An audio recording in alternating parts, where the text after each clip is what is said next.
Finally, some FPGA designers are choosing to work with the available physical optimization tools. Specifically, these include Simplify's Premier and Mentor Graphics Precision physical software.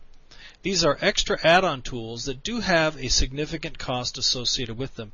In general, they are designed to group logic so that it is easier to make area constraints on related logic. This kind of functionality is already available with the plan-ahead software. However, some customers have told me that they believe these tools are better equipped to synthesize related logic to get better synthesis results than they've ever gotten. These tools also provide some significant critical path optimization that some customers appreciate a great deal. Unfortunately, I personally have never had a significant chance to work with these tools. I have had several customers give me very positive feedback and have yet to have a customer tell me that they were not worthwhile. Partially probably because their employer paid for the tools. But in the end, it will probably depend on your budget as to whether you can purchase those tools. If you are working with a very large, high-performance design, I would not discourage you from trying the tools because I have had some customers tell me how much they like them. So give it a shot if you can, and let me know what you think. Now let's take a few more minutes and learn about some of the synthesis features of XST and where you can find your synthesis options. Well, first of all, to get to the synthesis options, you'll need to right-click on Synthesis from the Processes window of the ISE software. Then you'll select Process Properties. This will open a window that has three selectable panes: Synthesis Options, HDL Options, and Xilinx Specific Options. You should first note that at the bottom of this screenshot is the Display Properties option. This lets you select standard or advanced options. In our example, we're looking at standard, but just keep in mind that if you can't find the option we are talking about, or you just want to get to know the tools better, try setting the display level to advanced. Now, LUT combining gives the tools the ability to group 5-input LUT functions into a single 6-input LUT. Recall that the Vertex 5, Spartan 6, and Vertex 6 devices all have a 6-input LUT that is actually two 5-input LUTs. This enables the tools to pack your logic more effectively and give you better device utilization. So I recommend this option be turned on. The next option is reducing control sets. This enables XST to remap your clock enable and synchronous set and synchronous reset functionality to LUT inputs rather than using the dedicated control port on the registers. This is sometimes helpful for the newest devices since it demotes a control signal to a LUT input. This then gives the tools more flexibility to group logic together into slices. Now, I recommend this option always be turned on. XST also has the ability to infer the shift register LUT in a wide range of situations.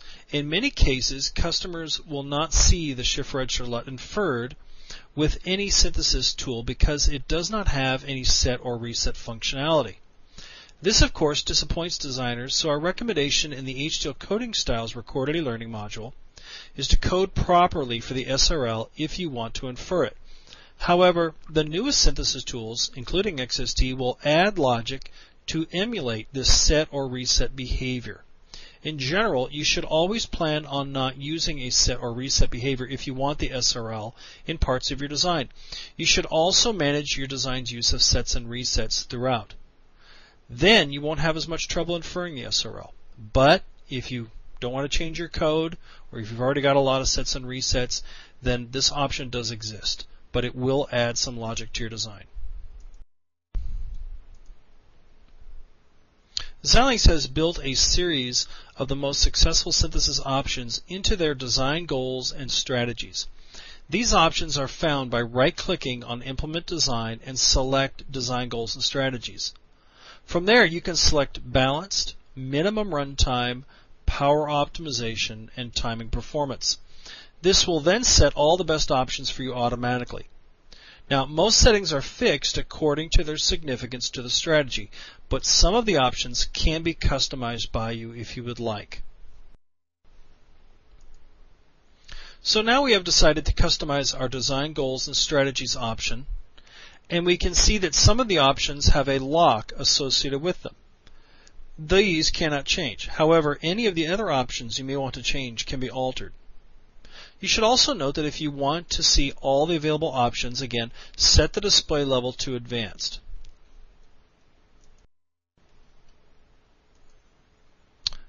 The Synthesis Options tab has a number of significant options. Your optimization goal we have already discussed.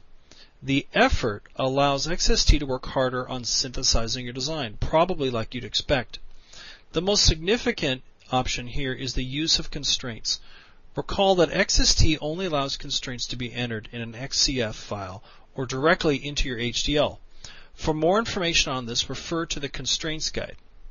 Now, there are only a few basic timing constraints you need, which are identical to the Xilinx implementation tool constraints. So if you already know about the period, offset in, and offset out constraints, you're already there.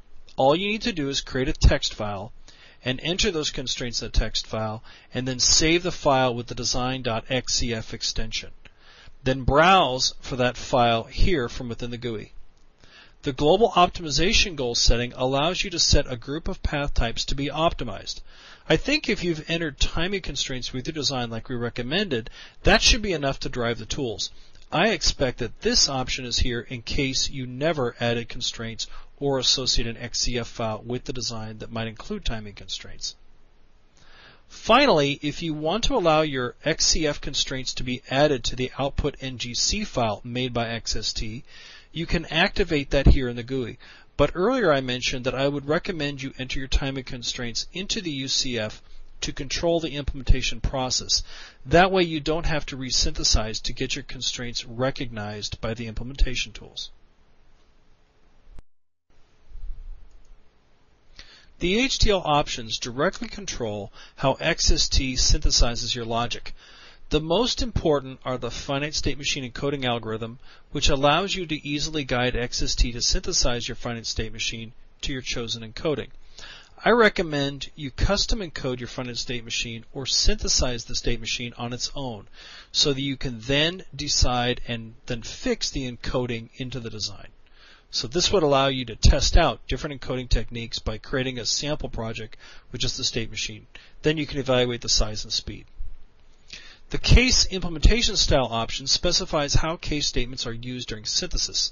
This will use your Verilog meta comment to infer the appropriate logic to be built based on your selector values.